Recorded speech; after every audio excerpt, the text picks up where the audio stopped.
किनकि अब यो गणतन्त्र नेपालको माटो सुहाउँदो व्यवस्था होइन, यो नेपाली जनताको व्यवस्था होइन, यो पूर्ण रूपमा विदेशीले लगानी गरेको व्यवस्था हो। यसको विरुद्धमा जाग्नुपर्छ नेपाली जनता। यो हिजो चाहिँ फैलाइएको भ्रमको खेतीको कारणले हो, गणतन्त्रको खेतीको कारणले हो। गणतन्त्रले चाहिँ जातीय राज्य दिन्छु भनेर चाहिँ विभिन्न जातलाई उचालिदिएर हिजो हामी एक ढिक्का भएर जमेर बसेको चाहिँ सम्पूर्ण समुदायलाई चाहिँ यो गणतन्त्रले चाहिँ यसले फुटाइदिएको छ। हिजो राजा थिएर पो नेपाली जनताको आवाज सुन्थे। अब यी त चाहिँ हिजो मान्छे मारेर आएका, कोहीले टाउका काटेर गएका यी खाले चाहिँ यी विदेशी दलालहरूले नेपाली जनताको आवाज सुन्ने छैनन्। यी राष्ट्रघाती हुन्, यी जनविरोधी हुन्। यिनीहरूको विरुद्धमा चाहिँ सम्पूर्ण नेपाली जनता नेपालको झन्डा बोकेर जाग्न फेरि पनि म पुनः आग्रह गर्दै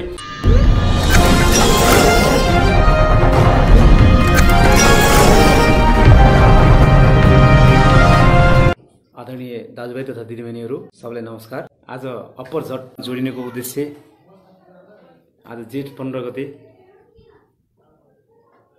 आजकै दिन यो देशमा गणतन्त्रको नाउँमा 20 वर्षे बीजारोपण भएको थियो। नेपालमा राज संस्था हटाएर गणतन्त्रको विधिवत घोषणा गरिएको थियो विदेशीको इशारामा। त्यसको विरुद्धमा आज म यहाँहरू समक्ष केही कुराकानी गर्न आएको छु। कृपया सबले चाहिँ यसलाई ध्यान दिएर बढीभन्दा बढी सेयर गरिदिनु होला। अहिले हेर्नुहोस्, देशमा गणतन्त्र आइसकेपछि गणतन्त्रले नेपाललाई कस्तो बनायो। हुन त मैले आज यो फेसबुक सामाजिक सञ्जालभरि देखेँ, गणतन्त्रको शुभकामना दिएको धेरै देखियो, तर उहाँहरूले गणतन्त्रको शुभकामना के बुझेर दिनुभयो। गणतन्त्र नबुझिकन नेताको लहलैमा लागेर जुन किसिमले उहाँहरूले चाहिँ गणतन्त्रको पक्ष पोषण गर्दै हुनुहुन्छ, यो राष्ट्रघाती हो। यो गणतन्त्र भनेको विदेशीले मलजल गरेर, विदेशीले चाहिँ पैसा दिएर नेतालाई किनेर चाहिँ घोषणा गरिएको व्यवस्था हो। यो नेपाली माटो सुहाउँदो व्यवस्था होइन। त्यसकारणले हामीले हेर्नुहोस्, यो शाही युवा शक्तिको स्थापना किन गर्यौँ भन्दाखेरि चाहिँ यही गणतन्त्रको अन्त्य गर्नको लागि। जुन गणतन्त्र घोषणा भयो त्यो जनताको भावना विपरीत थियो, जनताको चाहना विपरीत थियो। म यहाँहरूलाई चाहिँ अलिकति 62-63 को आन्दोलनतिर चाहिँ फर्काउन चाहन्छु। 62-63 को आन्दोलनको उद्देश्य थियो नेपालमा चाहिँ प्रतिनिधि सभाको पुनर्स्थापना गर्ने। त्यो चाहिँ गिरिजाप्रसाद कोइरालाले नेतृत्व गरेको आन्दोलन थियो। तर त्यो आन्दोलन चाहिँ पछि 19 दिनको आन्दोलन चाहिँ राजासँग सम्झौतामा टुङ्गियो। त्यो आन्दोलनकारीले राज संस्थाले जितेको अवस्था थिएन। त्यो आन्दोलनमा चाहिँ लोकतन्त्रको नारा दिइयो, प्रजातन्त्रको नारा दिइयो। तर 63 को आन्दोलन पछाडि जुन एउटा चाहिँ यिनीहरूले अन्तरिम संविधान बनाए, त्यो अन्तरिम संविधानमा राजाको अधिकारहरू कटौती गर्दा गर्दै पछि राजालाई विभिन्न चाहिँ लोभ लालच र चाहिँ विदेशी प्रभावमा पारेर नेपाली नागरिकको लागि, नेपालको माटोको लागि विदेशी दलाल नभइकन श्री 5 ज्ञानेन्द्र सरकार यो गणतन्त्र घोषणा भएपछि 2065 साल असार 4 गते उहाँले नारायणी छोड्नु भएको थियो। त्यो हाम्रो नेपालीको लागि सम्पूर्ण रूपमा दुर्भाग्य कुरा थियो। किन भन्दाखेरि हेर्नुहोस्, राजाले दरबार छोडेर नेपालीहरूलाई टुहुरो बनाएको दिन, यो गणतन्त्र घोषणा गरेको दिन, आजको दिनलाई हामीले चाहिँ सम्पूर्ण नेपाली जनताले कालो दिनको रूपमा मनाउनुपर्छ। किनकि यो दिन हर्ष उल्लासको दिन मनाउने दिनै होइन। यो जुन चाहिँ विदेशी दलालहरूले अहिले जसरी देश चलाइरहेछन्, सरकार चलाइरहेछन्, विदेशी इसारामा यहाँ कत्रा घटनाहरू घटिरहेछन्, यो तपाईँ हामीले देखेकै छौँ। जुन यिनीहरूको जग भनेकै गणतन्त्र हो। त्यसकारणले यो गणतन्त्रको जग तपाईँ हामीले भत्काउनुपर्छ। त्यो भत्काउने सङ्कल्प शाही युवा शक्ति नेपालले लिएको छ। त्यसै कारणले शाही युवा शक्ति नेपालले गणतन्त्रको जग भत्काउनको लागि चाहिँ निरन्तर रूपमा सडक सङ्घर्ष, जनतालाई जगाउने खाले चाहिँ कार्यहरू निरन्तरता दिइरहेको छ। सायद आजको दिन यो कोरोना महामारीले नेपाली जनतामा एउटा आक्रान्त र लकडाउनको अवस्था थिएन भने हामीले आज गणतन्त्र दिवसको विरुद्धमा हजारौं जनता चाहिँ सडकमा उतारेर राजतन्त्र दिवस मनाउने हामीले सधैँ वर्षै पछि गर्थ्यौँ। तर यसपालि गर्न पाइएन। त्यसै कारणले म यहाँहरू समक्ष आज जोडिएको छु। किनकि हामीले यो गणतन्त्रलाई चाहिँ प्रजातन्त्रको रूप दिनु हुँदैन। गणतन्त्र र प्रजातन्त्रमा फरक छ। गणतन्त्र भनेको चाहिँ कम्युनिस्टहरूको एकतन्त्रीय शासन व्यवस्था हो। जुन गणतन्त्रमा निरङ्कुश तन्त्र हुन्छ, त्यो कुरा नेपाली जनताले बुझ्नुपर्छ। आज चाहिँ बोल्न दिएका छौँ, हामीले हाँस्न दिएका छौँ भनेर जुन नेताहरूले तपाईँहरूलाई चाहिँ रणभुल्लमा पारेको छन्, त्यो भ्रममा नपर्न पनि म आग्रह गर्न चाहन्छु। हेर्नुहोस्, प्रजातन्त्र त हिजो राजा रहँदाखेरि प्रजातन्त्र थियो। 2047 सालको संविधानमा चाहिँ त्यति सुगन्धित व्यवस्था थियो राजासहितको प्रजातन्त्र। त्यो बेला दललाई पनि छुट थियो, जनतालाई पनि छुट थियो, राजाको पनि एउटा अभिभावकत्व थियो। तर आज ती सारा कुराहरू नहुँदा आज गणतन्त्रको नाउँमा यिनीहरूले चाहिँ पार्टीको विधान जस्तो संविधान बनाएर नेपाली जनतालाई जुन किसिमले चाहिँ यिनीहरूले पेलेका छन्, भ्रष्टाचार गरेका छन्। अब दण्डहीनता छ, असुरक्षा छ, नेपाली जनता कहीँ पनि सुरक्षित छैन। त्यसैले यी सबै कुराहरूलाई हामीले ठुलो हेरेर बस्नुहुन्न। यो व्यवस्थाको विरुद्धको लडाइँमा शाही युवा शक्ति नेपालसँग जोडिनु हुन फेरि म तपाईँलाई अनुरोध गर्न चाहन्छु। हामीले पटक पटक भन्ने गरेका छौँ, हेर्नुहोस् ६३ को आन्दोलनको म्यान्डेट एउटा थियो, तर त्यसलाई चाहिँ विदेशीले चाहिँ त्यसको चाहिँ बाटोलाई बङ्गाइदिएर गणतन्त्रमा पुर्यायो। आखिर गणतन्त्र भन्ने कुरा चाहिँ तपाईँको चाहिँ अहिले उत्तर कोरियामा जुन गणतन्त्र छ त्यो वास्तविक गणतन्त्रको रूप बनेको, चाइनामा छ जुन गणतन्त्र त्यो गणतन्त्र बनेको। तर कम्युनिस्ट शासनले, कम्युनिस्टका नेताहरूले र चाहिँ केही चाहिँ विदेशी गुलामहरूले आज करोडौँ नेपाली जनताको जुन एउटा चाहिँ दिमागमा चाहिँ एउटा गणतन्त्रको जुन चाहिँ स्वतन्त्र शासन हो, यो प्रजातन्त्र हो जुन चाहिँ एउटा भ्रम छरेका छन्, त्यसको विरुद्ध त्यसबाट चाहिँ निस्किन म सम्पूर्ण नेपाली जनतालाई आग्रह गर्न चाहन्छु। हामीले पटक पटक जनतालाई जगाउने गरेका छौँ। हेर्नुहोस्, आज चाहिँ राज संस्था नहुँदा, राजा नहुँदा, हिजो राज संस्थाले चाहिँ बनाएका उद्योग धन्दा, कल कारखाना, सारा निर्माण कार्यहरू जुन नेपालको स्वरूप बनेकै राज संस्थाको पालामा थियो। तर अहिले गणतन्त्र आइसकेपछि राष्ट्रिय योजनाका चाहिँ जस्तै कुन चाहिँ कुराहरू चाहिँ गणतन्त्रले बनायो, उद्योग धन्दा, कल कारखाना कहीँ केही पाउनु भएको छ तपाईँहरूले?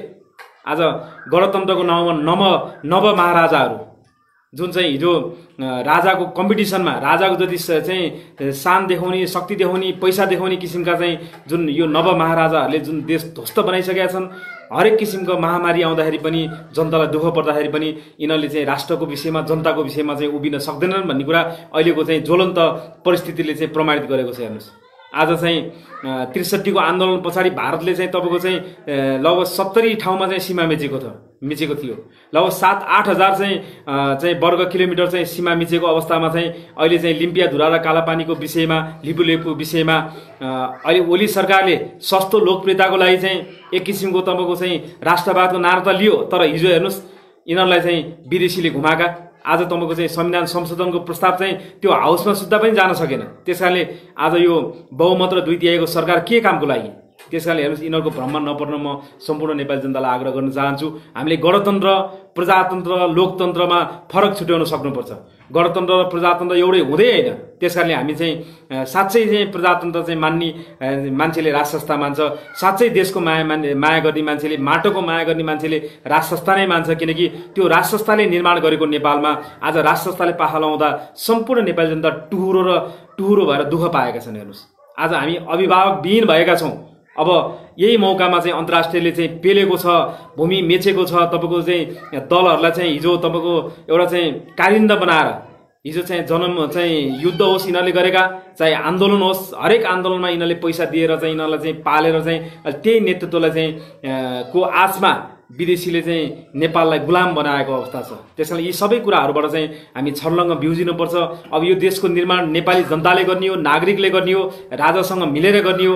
अब दलको चाहिँ सम्पूर्ण अस्तित्व समाप्त भइसकेको छ। सधैँभरि दललाई चाहिँ प्रभु मानेर चाहिँ बस्नु हुँदैन हामीले। त्यसकारणले चाहिँ गणतन्त्र खारेज गरौँ, राज संस्था पुनर्स्थापना गरौँ भन्ने मूल अभियानमा चाहिँ तपाईँहरू जोडिनु हुन म हार्दिक अनुरोध गर्न चाहन्छु। हामीले चाहिँ यो गणतन्त्र चाहिँ खारेज गर्ने अभियानमा कुनै पनि पार्टीको झन्डा छोडेर राष्ट्रिय झन्डा बोकेर त्यो सङ्घर्षमा आउनु हुन हामीले चाहिँ सम्पूर्ण चाहिँ नेपाली जनतालाई आग्रह गरेका छौँ। हामीले कुनै पार्टीको झन्डा बोकेको छैनौँ।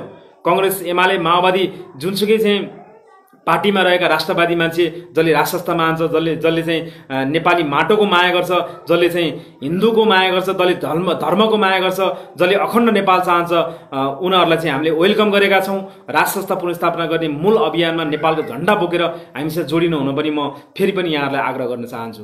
हेर्नुहोस्, धेरै किसिमका परिवर्तनमा चाहिँ नेपाली जनता, नेपालका युवाहरूलाई चाहिँ तपाईँको एउटा झोले बनाएर तपाईँको चाहिँ एउटा सङ्घर्षमा मात्रै प्रयोग गरियो। तर अहिले पनि तपाईँको चाहिँ जति पनि चाहिँ यी नेतृत्वकर्ताले देश लुटेका छन्, भ्रष्टाचार गरेका छन्, त्यो आफ्नो चाहिँ पूर्णकालीन कार्यकर्ताहरूलाई पाल्नको लागि मात्रै, त्यो कार्यकर्तालाई पालेर राख्ने र जनतामा भ्रम छर्ने र गणतन्त्रको नाङ्गो नाच देखाउने र गणतन्त्रको नाउँमा चाहिँ यो अहिलेको गणतन्त्रको नेतृत्व चाहिँ तपाईँको चाहिँ अहिले विदेशी दलाल हो। यो विदेशी चाहिँ इसारामा नाच्छ। जतिसुकै राष्ट्रवादको कुरा गरे पनि राजामा जति राष्ट्रियता र राजामा जति राष्ट्रप्रेम र राजामा जति चाहिँ एउटा चाहिँ के अरे हिन्दू धर्मको माया यिनीहरूमा हुँदैन। आज धर्म सकिनाले राष्ट्रको अस्तित्व कमजोर भएर गएको छ। आज हेर्नुहोस् कत्र कत्र देशले धर्म मानेको छ, तर हाम्रो नेपालमा धर्मनिरपेक्षको नाउँमा नाङ्गो नाच आज धर्मको व्यापार भएको छ, वडा वडामा वडा बनेको छ। त्यसकारणले यो खाली परिवर्तन नेपाली जनताले चाहेको होइन। आजको दिन त्यसै कारणले हामीले कालो दिनको रूपमा किन मनाउनु पर्छ भन्दाखेरि आज हेर्नुहोस् यो गणतन्त्र घोषणा गरिएको थिएन भने आज श्री 5 ज्ञानेन्द्र सरकारले 63 को जुन चाहिँ 2059 साल माघ 19 गतेको कदममा 3 वर्ष म शासन सत्ता हातमा लिन्छु र चाहिँ यो गृहयुद्ध पनि म अन्त्य गर्छु र चाहिँ यो दलीय चाहिँ जुन चाहिँ असफलता छ त्यसलाई चाहिँ म पूर्ण रूपमा चाहिँ समाप्त पारेर चाहिँ एउटा चाहिँ चुनाव गराएर नेपालमा शान्ति गराएर चाहिँ अनि म दललाई जिम्मा लाउँछु भनेर चाहिँ राजाले 3 वर्षको लागि लिएको जुन शासन व्यवस्था 13 महिनामै टुङ्ग्यो। 13 महिनामै विदेशी दलालको इसारामा यिनीहरूले गएर भारतमा गएर बाह्रबुदी गरे, आन्दोलन गरे, दुनियाँ पैसा खाए, नेपाली जनतालाई भ्रम छरेर चाहिँ राजालाई चाहिँ निस्किन बाध्य गराए। आज त्यसको चाहिँ असर, त्यसको घाटा सिङ्गो नेपाल र नेपाली जनतालाई भएको छ। यिनीहरू त हिजो पनि दलाल थिए, अहिले पनि दलालै हुन्। यिनीहरूको भरमा चाहिँ आज नेपालको राष्ट्रियता कमजोर भएको छ, नेपालीको चाहिँ स्वाभिमान गिरेको छ। त्यसै कारणले म के भन्न चाहन्छु भने हेर्नुहोस्, आदरणीय चाहिँ सम्पूर्ण चाहिँ न्यायप्रेमी, देशप्रेमी, माटोप्रेमी आदरणीय साथीहरूलाई चाहिँ जसले चाहिँ आज मलाई चाहिँ संसारबाट हेर्नु भएको छ, उहाँहरूलाई म के आग्रह गर्न चाहन्छु भने अब भनी हामी कुनै एमाले, कांग्रेस, माओवादी पार्टी र ठुलो नेताको पछाडि नलाग्न म आग्रह गर्न चाहन्छु। किनकि नेताको पछाडि लाग्नाले तपाईँ नेताले गरेको चाहिँ जघन्य अपराधको तपाईँ हामी पनि भागीदारी भएका छौँ। त्यसकारण चाहिँ अब यो नेताको अपराधको चाहिँ संरक्षण गर्न नलागिकन राज संस्था पुनर्स्थापना गरौँ। राज संस्थाको के अरे पुनर्स्थापना गर्ने बित्तिकै राष्ट्रियताको जगेर्ना गरौँ, हिन्दू धर्मको जगेर्ना गरौँ र अखण्ड नेपाल पुनर्स्थापना गरौँ भन्न चाहन्छु। म आज म यो अपरजट छोटो लाइभमा आएको हो म तपाईहरु सामु, किन भन्दाखेरि चाहिँ यो गणतन्त्र दिवस जुन चाहिँ यो गणतन्त्रवादीका चाहिँ रहेका कार्यकर्ताहरूले जुन सामाजिक सञ्जाल र चाहिँ यो विभिन्न मिडियाबाजीमा भ्रम किसिमका चाहिँ सञ्चारहरू आएका छन्। आज गणतन्त्र दिवसको शुभकामना भनिएको छ, गणतन्त्र दिवसको शुभकामना होइन। यो गणतन्त्र दिवस आज कालो दिन हो। आज चाहिँ सकिन्छ भने तपाईको चाहिँ सम्पूर्ण चाहिँ नेपाली चाहिँ जनसमुदायले चाहिँ कालो झण्डा एक एकवटा चाहिँ आफ्नो धुरीमा राखेर यसको विरोध गर्न म आग्रह पनि गर्न चाहन्छु। किनकि अब यो गणतन्त्र नेपालको माटो सुहाउँदो व्यवस्था होइन, यो नेपाली जनताको व्यवस्था होइन, यो पूर्ण रूपमा विदेशीले लगानी गरेको व्यवस्था हो। यसको विरुद्धमा जाग्नुपर्छ नेपाली जनता। तपाईँ हामी अब कति सहेर बस्ने, आज 12 वर्ष पुगिसक्दा हेर्नुहोस् यिनीहरूको अत्याचार, यिनीहरूले देश लुटेर खोक्रो बनाइसके। अब यिनीहरूको भरमा हामी नपरौँ। त्यसै कारणले हामी के भन्न चाहन्छौँ भन्दाखेरि चाहिँ यो देशको चाहिँ स्थायित्वको लागि, राष्ट्रिय सार्वभौमसत्ताको रक्षाको लागि नेपालमा चाहिँ राज संस्थाकै अपरिहार्यता छ, राज संस्था नै चाहिन्छ।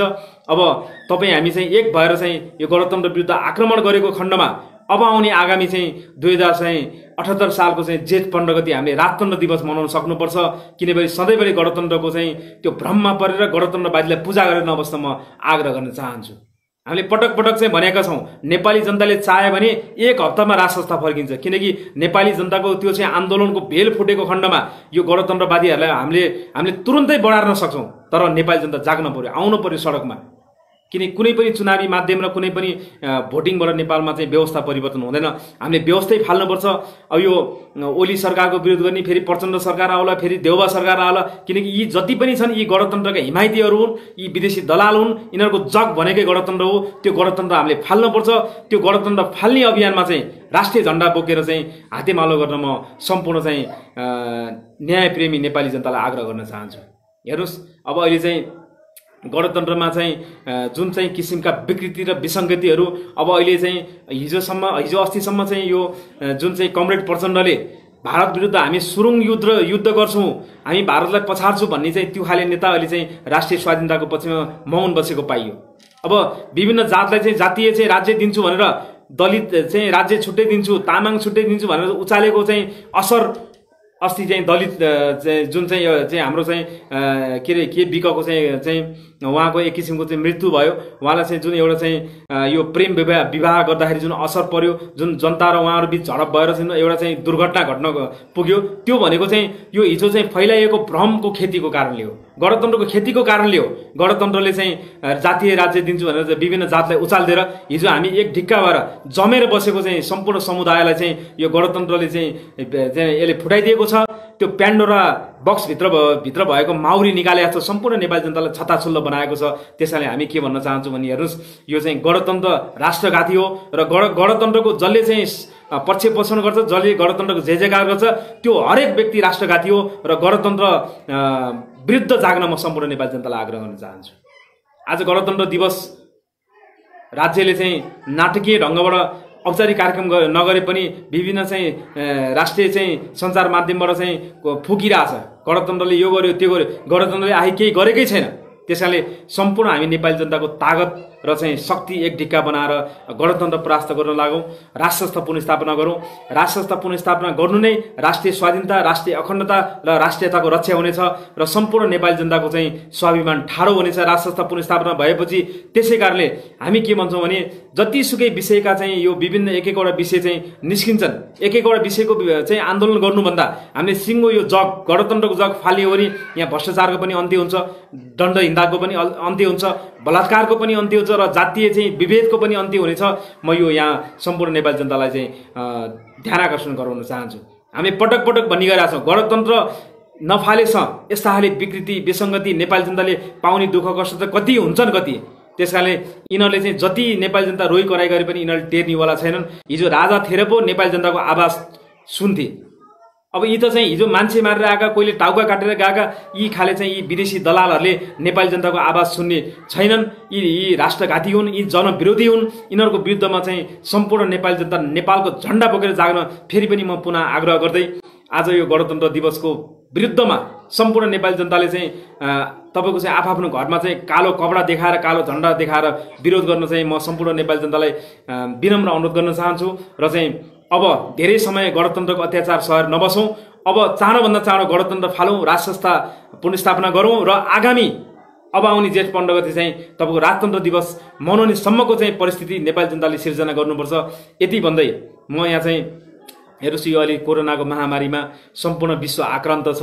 तपाईँको चाहिँ अब लाखौँ लाख मान्छे चाहिँ मरिसकेका छन्। नेपालमा नि यो फैलिने क्रम जारी छ। तर जुन यो कोरोनाको विषयमा म यहाँलाई अलिकति जानकारी गराउन चाहन्छु। जुन एउटा कोरोनाको विषयमा जुन भ्रम फैलाइएको थियो, यो लाग्ने बित्तिकै मान्छे मर्छ, चिकित्सै हुन्छ भनिएको थियो, तर त्यो देखिएन। किनकि कोरोना भनेको चाहिँ तपाईँको चाहिँ लगभग रुगाखोकी ज्वरो सरह छ। नेपाली जनता त्यति त्रसित हुनु पर्दैन, तर यसबाट बच्ने चाहिँ आफूलाई सचेत चाहिँ गरौँ र यो त्रसित भएर चाहिँ नेपाली जनता चाहिँ यो लकडाउन, यो यिनीहरूले चाहिँ कोरोनाको बहानामा लकडाउन लम्बाउने, आफ्नो शासन सत्ता तन्काउने जुन किसिमको चाहिँ काम गरिरहेछन्। अब सधैँभरि यो लकडाउनलाई चाहिँ हामीले चाहिँ मानेर यो नेपाली भोको पेटलाई यो राज्यले पाल्न सक्दैन। त्यसकारणले चाहिँ कोरोना चाहिँ योबाट बच्न चाहिँ सबै नागरिक आफै सचेत हौँ। कोरोनाबाट आफू पनि बचौँ, परिवारलाई बचाउँ, समाजलाई बचाउँ, देशलाई बचाउँ भन्दै म आज यो छोटो लाइभमा, आज गणतन्त्र विरुद्धको यो लाइभमा तपाईँहरूसँग जोडिएको छु। जसले मलाई सुन्नु भएको छ विश्वभरिका चाहिँ सम्पूर्ण चाहिँ दाजुभाइ तथा दिदीबहिनीहरूले, उहाँले चाहिँ यसलाई बढीभन्दा बढी सेयर गरिदिनु होला। किनकि यो गणतन्त्रका हिमायतीहरू प्रचण्ड र केपी ओली सामु पुर्याउनु होला यो भिडियो। किनकि हामी गणतन्त्र खारेज गर्ने अभियानमा लाखौँ करोडौँ नेपाली जनता लागेका छन् भन्ने कुरा उहाँहरूलाई मेसेज पुगोस्। यति भन्दै म आज चाहिँ यहाँहरू समक्षबाट बिदा हुन चाहन्छु। हस्त नमस्ते।